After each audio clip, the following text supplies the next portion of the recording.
সবাইকে আন্তরিক শুভেচ্ছা ও স্বাগত জানাই।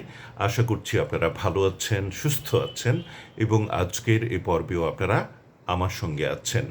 আজকে আমি উচ্চারণের যে বিষয়টি নিয়ে কথা বলবো, আশা করব এটিও আপনাদের ভালো লাগবে এবং এ থেকেও খানিকটা জানা যাবে।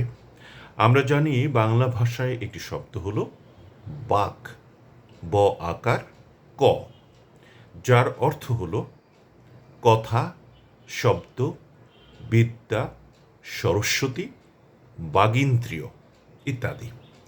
আবার আরেকটি শব্দ হচ্ছে বাগ, গ দিয়ে লেখা হয়, তারও অর্থ একই রকম, অর্থাৎ কথা, শব্দ, বিদ্যা, সরস্বতী, বাগিন্দ্রিয় ইত্যাদি।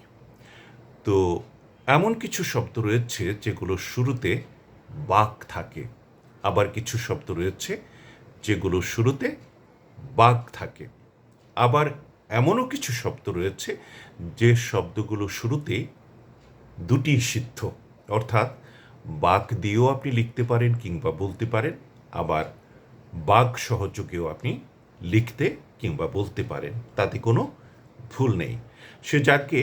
সে সম্পর্কে আরেকটি আলোচনা আমি আরেকদিন করব। আজকে শব্দের শুরুতে বাক রয়েছে এমন কিছু শব্দের উচ্চারণের কথা বলছি।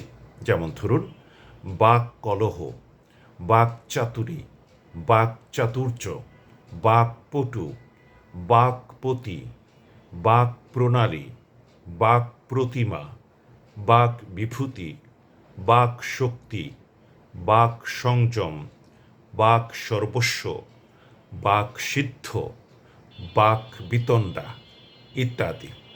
তো আশা করি আজকের বিষয়টি আপনাদের ভালো লেগেছে। সঙ্গে থাকার জন্য আপনাদের সবাইকে আন্তরিক ধন্যবাদ জানাচ্ছি। খোদা হাফেজ।